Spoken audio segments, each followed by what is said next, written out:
The firm and the financial market.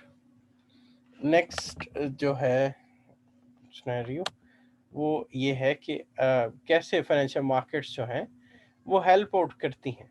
तो financial markets तो simply market में available जो रिसोर्सेज होते हैं, जिन लोगों के पास एक्स्ट्रा पैसे होते हैं उनसे पैसे लेके उन लोगों को उन बिजनेसेस को प्रोवाइड करते हैं जिनको पैसे चाहिए होते हैं, और बिजनेसेस जो हैं वो इन रिटर्न कुछ एक्स्ट्रा इंटरेस्ट या डिविडेंड की फॉर्म में जो है वो पे करते हैं टू दी कैपिटल प्रोवाइडर्स। ठीक हो गया। तो फिर होता क्या है, प्रैक्टिकली क्या होता है कि अगर किसी फर्म को पैसे चाहिए तो वो फाइनेंशियल मार्केट में जाती है। फाइनेंशियल मार्केट में जाके वो फर्म जो है वो सिक्योरिटी इशू करती है। अब ये सिक्योरिटी इट डिपेंड्स कि आपने कौन सा मेथड अडॉप्ट किया। आपने इक्विटी का मेथड अडॉप्ट किया कि आपने डेट का मेथड अडॉप्ट किया। अगर तो आपने डेट का मेथड अडॉप्ट किया है तो आप बॉन्ड इशू करोगे, और अगर आपने इक्विटी का मेथड अडॉप्ट किया है तो आप नए शेयर्स जो हैं वो इशू करोगे।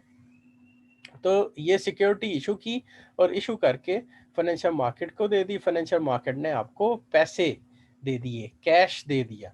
अब फर्म के पास ये पैसे जो आ गए हैं, ये पैसे ऑब्वियसली फर्म ने रेज किए थे फॉर इन्वेस्टमेंट इन एसेट्स। आप फर्म जो थी वो अपना प्लांट एक्सपेंड करना चाह रही थी, ठीक हो गया, या वो अपने ऑपरेशंस को एक्सपेंड करना चाह रही थी, ठीक हो गया, या अपनी सेल्स फोर्स को एक्सपेंड करना चाह रही थी। इट डिपेंड्स कि फर्म अपना एक्सपेंशन जो है वो किस तरह से चाह रही है, और एक्सपेंशन में एसेट्स जो हैं वो एक्वायर किए जाते हैं। ठीक हो गया। अब उसमें क्या होता है कि जब फर्म एसेट्स जो है वो एक्वायर कर लेती है, जिसमें करंट एसेट्स भी आ जाते हैं, जिसमें फिक्स्ड एसेट्स जो हैं वो भी आ जाते हैं, तो ये जो एसेट्स हैं इन्होंने रेवेन्यूज जनरेट करने होते हैं। ठीक हो गया। रेवेन्यूज या कैश फ्लोज जो है वो जनरेट करने होते हैं। ये कैश फ्लोज जो है इनमें से क्या होता है, सबसे पहले तो आप क्या करते हो, डेट पेमेंट जो है वो करते हो। ठीक है। ये जो करंट एसेट्स और फिक्स एसेट्स ने रेवेन्यू जनरेट किए थे, इनमें से आप एक्सपेंसेस जो है वो माइनस करते हो, प्लस फिर उसके बाद आप इंटरेस्ट पेमेंट जो है, डेट पेमेंट जो है, जो कि इंटरेस्ट की फॉर्म में होती हैं, उनको माइनस करते हो। और उसके बाद आपकी टैक्सेबल अमाउंट बन जाती है, उसके ऊपर टैक्स की परसेंटेज अप्लाई करते हैं हम, और हमारा टैक्स कैलकुलेट हो जाता है। वो टैक्स जो है वो गवर्नमेंट को चले जाता है। अब टैक्स जब आप पे कर देते हो तो उसके बाद फिर आपके पास नेट प्रॉफिट आ जाता है। नेट प्रॉफिट जो है उसमें से फिर बोर्ड ऑफ डायरेक्टर्स जो है वो डिसाइड करते हैं कि जनाब हमारे पास नेट प्रॉफिट जो है वो लेट से 100 रुपये हैं, तो वो 100 रुपये जो है उनमें से 50 रुपये जो है वो शेयर होल्डर्स को डिविडेंड की फॉर्म में दे देते हैं, और 50 रुपये जो है वो रिटेन्ड अर्निंग्स की फॉर्म में हम अपने पास रख लेते हैं। इस तरह से ये सारी फाइनेंसिंग जो है वो अरेंज होती है, और जिन लोगों से फाइनेंसिंग ली जाती है उनको रिटर्न्स जो है वो इंटरेस्ट और डिविडेंड की फॉर्म में पे किए जाते हैं, गवर्नमेंट को गवर्नमेंट के टैक्सेस पे किए जाते हैं, और रिटेन अर्निंग्स की फॉर्म में कंपनी के पास रिमेनिंग कैश फ्लोज जो है वो रह जाते हैं, जिनको कंपनी फ्यूचर के अंदर यूटिलाइज कर सकती है फॉर फर्दर एक्सपेंशन। ठीक है। So this is the whole cycle of corporations and financial markets, जिसके अंदर जो है वो फाइनेंसिंग जो है वो अरेंज की जाती है वाया फाइनेंशियल मार्केट्स। ठीक है। अगर फाइनेंशियल मार्केट्स जो हैं वो एग्जिस्ट ना करती तो then it was very difficult for corporations to arrange money for their investments and for their operations. ठीक है। तो ये जो फाइनेंशियल मार्केट्स हैं ये एक इंटरमीडियरी का रोल प्ले कर रही होती हैं, और उसके अंदर वो अपने पैसे जो है वो भी कमा रही होती हैं। बट विदाउट फाइनेंशियल मार्केट्स ये बड़ा मुश्किल हो जाता कि कंपनीज जो हैं वो डेट और इक्विटी के लिए जो है वो अरेंजमेंट्स जो है वो करें, और इंटरेस्टेड लोग जो है उनको लेके आए। क्योंकि फाइनेंशियल मार्केट जो है उसका एक पर्पस जो है वो लिक्विडिटी प्रोवाइड करना भी है। लिक्विडिटी मतलब कि आपने शेयर इशू किया, वो शेयर जिस पर्सन के पास है उसने आपको पैसे दिए थे उस शेयर के बदले, वो पैसे आपने यूज कर लिए एसेट परचेज करने के लिए। अब वो जो पर्सन है जिसने इन्वेस्टमेंट किया आपकी कंपनी के अंदर, उसको फौरी पैसे अगर चाहिए, लेकिन अगर वो मिले ना उसे, तो देन उसकी अपनी सारी फाइनेंशियल डिस्टर्बेंस जो है वो क्रिएट हो जाती है। उसके लिए फिर सेकेंडरी मार्केट जो है वो क्रिएट की गई। अब सेकेंडरी मार्केट जो है वो किसी भी पर्सन से जिसके पास उस स्टॉक एक्सचेंज के लिस्टेड शेयर्स हैं, वो स्टॉक एक्सचेंज को वापस सेल कर सकता है, और उसी से वो परचेज कर सकता है। ठीक है। सो अगर आपको पैसों की ज़रूरत है और आपने शेयर्स खरीदे हुए हैं तो you can go to stock market और उधर जाके आप उन शेयर्स को आसानी से बेच सकते हैं विद इन नो टाइम। जाने की भी ज़रूरत नहीं है। आजकल तो जो है वो आपके टैब्स के ऊपर और मोबाइल फ़ोन्स के ऊपर जो है वो ऐप्स की एक्सेस उन्होंने दे दी है और आप खुद से बाइंग एंड सेलिंग जो है वो directly within no time जो है वो कर सकते हैं। शेयर्स खरीद भी सकते हैं और ऑफलोडिंग शेयर्स की वो भी कर सकते हैं। ठीक है। Now ultimately the firm must be A cash generating activity. तो फर्म ने कैश जनरेट करना है और ये ज्यादा से ज्यादा करना है। देखें, इट्स नॉट एन एनजीओ, ये बिजनेस है। प्रॉफिट अर्न करने के लिए ही सारे लोग एफर्ट कर रहे हैं। तो ज्यादा प्रॉफिट लीगल बाउंड्रीज में रहते हुए ज्यादा प्रॉफिट जो है वो आपको जनरेट करना है। और cash flows from firm must exceed the cash flows from the financial markets. आपने कैश फ्लोज जो है वो आपको जनरेट होंगे through assets, your fix assets और करंट एसेट्स, और वो ही कैश फ्लोज जो है वो आपने आगे डाइवर्ट करने हैं टुवर्ड्स द लाइबिलिटी साइड। ठीक है। और कोशिश करनी है कि आपका एसेट साइड से जो इनफ्लोज आए हैं वो लाइबिलिटी साइड से जो आउटफ्लोज होने हैं उनसे ज्यादा हो, ताकि आपके पास अपनी बैकअप प्लान जो है वो अवेलेबल हो, जो कि रिटेन्ड अर्निंग्स की फॉर्म में कंपनी के पास अवेलेबल होता है। ठीक है।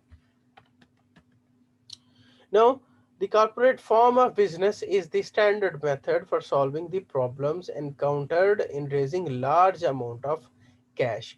वो जो corporate form है business की, वो एक standard method है उन problems को solve करने के लिए, जिनमें सबसे important problem ये है कि you need a large amount of funds for your new projects, for your new investments.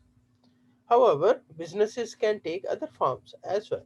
सो ये तीन फॉर्म्स जो हैं, ये हम लोग काफ़ी दफ़ा जो है वो इन्हें देख चुके हैं। ये तीन फॉर्म हैं, इनको भी आप जो है वो ज़हन में रखते हो और जिस तरह से आपका बिजनेस का स्कोप और लेवल है, आप उसी तरह से जो है वो इन बिजनेस फॉर्म्स को देखते हो।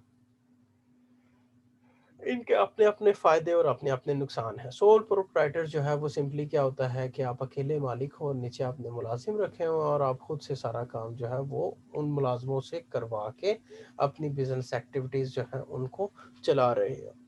पार्टनरशिप क्या है? पार्टनरशिप ये है कि दो या दो से ज़्यादा लोग जो है वो आपस में अगर फैसला करें कि हम अपने पैसे पूल अप करते हैं और पूल अप करने के बाद हम जो कंपनी बनाएंगे उसके जो मटेरियल्स हैं उनको सेल करेंगे और सेल करने के बाद we will earn some money. Okay. So ये है पार्टनरशिप। अब पार्टनरशिप जो है उसके अंदर भी आगे कैटेगरीज हैं। General partnership, limited partnership, we can say कि sleeping partner and active partner भी एक कैटेगरी है। ठीक हो गया। सो जनरल पार्टनरशिप जो है वो सिंपली क्या होती है कि आपने एक दूसरे के साथ कमिटमेंट की कि जनाब कंपनी जो है वो हम मिलजुल के आपस में ड्यूटीज डिफाइन करके डिसाइड करके तो आप आपस में मिलजुल के काम करने की कोशिश करते हैं और पैसे कमाते हैं। ठीक हो गया। अब उसमें समटाइम ये पॉसिबल है कि आपका एक पार्टनर जो है वो फिजिकली पार्टिसिपेट नहीं कर सकता लेकिन उसने फाइनेंशियली आपको सपोर्ट किया है, तो पार्टनर तो वो है आपका, लेकिन वो फिजिकल एक्टिविटीज जो है उनको परफॉर्म नहीं कर रहा, तो इसे हम कहते हैं स्लीपिंग पार्टनर। ठीक है। अब जो स्लीपिंग पार्टनर है ऑब्वियसली उसके राइट्स जो हैं वो भी कम होंगे होंगे जरूर, लेकिन उसके पास जो पावर्स हैं वो भी कम होनी चाहिए क्योंकि फिजिकली तो वो पार्टिसिपेट ही नहीं कर रहा। ठीक है। सो इस वजह से ये जो जनरल पार्टनरशिप है और लिमिटेड पार्टनरशिप सेकंड कैटेगरी है। लिमिटेड पार्टनरशिप क्या होता है? लिमिटेड पार्टनरशिप जो है वो सिंपली ये है कि आप अपनी पार्टनरशिप पार्टनरशिप वैसे अनलिमिटेड है उसकी लाइबिलिटी, लेकिन उसके अंदर अगर तीन पार्टनर्स हैं और एक अंदर से कहता है कि यार मेरी लाइबिलिटी जो है वो लिमिटेड कर दो, मेरे कुछ पावर्स मेरे कुछ राइट्स जो है वो कम कर दो और वो आप लोग एंजॉय करो। ठीक है। लेकिन मुझे लिमिटेड पार्टनर जो है वो बना लो, मुझे जनरल पार्टनर ना बनाओ, क्योंकि जनरल पार्टनर जो है अगर कंपनी डिफॉल्ट करती है तो जनरल पार्टनर के पर्सनल एसेट्स और बिलोंगिंग्स जो है उनको सेल करके तो वो पैसे जो है वो पे किए जाएंगे टू फाइनेंसर्स, जिन लोगों ने पैसे प्रोवाइड किए थे उस कंपनी को काम करने के लिए। एंड देन हमारे पास तीसरी कैटेगरी जो है वो कारपोरेशन की आ जाती है। कारपोरेशन क्या है? कारपोरेशन एक गिगेंटिक स्ट्रक्चर है जो कि पीछे हमने देखा है। उस स्ट्रक्चर के मुताबिक आप पूरी ऑर्गेनाइजेशन जो है उसको डेवलप करते हो, और उसको डेवलप करने के बाद then obviously you will do some business activity, और उससे आप प्रॉफिट अर्न करते हैं, और अपने जो है वो इन्वेस्टमेंट के रिटर्न्स जो है उनको बढ़ाने की कोशिश करते हैं। सो दिस इज द कारपोरेशन। और कारपोरेशन के लिए इम्पोर्टेंट है कि उनके शेयर जो है वो पब्लिकली फ्लोट होने चाहिए, तो वो पब्लिक लिमिटेड सर कंपनीज होती हैं। सर मेरा एक क्वेश्चन है। जी, we have to make a comparison between corporation and partnership. ठीक है, जो सोल प्रोप्राइटर है वो इधर कंपेरेबल है नहीं, उसका कोई रिलेशन जो है वो बनता नहीं है। सो कारपोरेशंस और पार्टनरशिप्स के कंपैरिजंस जो है वो हम कर सकते हैं। ये डिफरेंट डायमेंशंस हैं जिनके बेसिस के ऊपर हम ये कंपैरिजन करने की कोशिश करेंगे। फर्स्ट ऑफ ऑल, लिक्विडिटी का dimension. Liquidity is simply what के आप अपना एसेट जो है उसको स्पीडीली अगर कैश में कन्वर्ट करवा सको तो हम कहते हैं कि ये लिक्विड एसेट है। ठीक हो गया। और जितनी जल्दी करवा सकते हो वो उसकी लिक्विडिटी उतनी ज़्यादा हाई होती है। अब ये जो कारपोरेशंस हैं इनके शेयर्स जो है वो मोस्ट लिक्विड आइटम्स होती हैं। ठीक है, if I have some shares of Nishar textile mills, तो मैं किसी वक्त भी, जिस वक्त स्टॉक मार्केट ओपन हुई है उस सारे टेन्योर के दरमियान मैं अपने शेयर्स फौरी सेल कर सकता हूं टू स्टॉक मार्केट। ठीक है, लेकिन दूसरी तरफ पार्टनरशिप में क्या होता है? पार्टनरशिप में जो आपका स्टेक है, आप उसे अगर सेल करते हो तो देन पार्टनरशिप खत्म हो गई। अगर आप पार्टनरशिप से निकलना चाह रहे हैं तो पार्टनरशिप खत्म हो गई। लेट्स से 5 पार्टनर्स थे और उनमें से एक बंदा निकलना चाह रहा है, तो वो जो पिछली पार्टनरशिप थी ना वो खत्म हो गई। अब ये बाकी रिमेनिंग 4 लोगों को नया एग्रीमेंट आपस में करना पड़ेगा, नई पार्टनरशिप डीड आपस में करनी पड़ेगी। ठीक है, और उसके बाद वो जो पर्सन क्विट कर रहा है उस पर्सन के बदले में कोई नया बंदा आएगा, या पुराने लोग जो हैं वो उसको अपने पेटे में डालेंगे और किस हिसाब से उस पर्सन के स्टेक को वो वैल्यू करेंगे और उसको पेमेंट करेंगे। ठीक है, तो ये कॉम्प्लिकेटेड चीजें हो जाती हैं, ये कॉम्प्लेक्स हो जाती हैं। So liquidity is very low when we talk about the stakes in businesses at partnership level. लेकिन कॉर्पोरेशंस के अंदर लिक्विडिटी इज वेरी हाई।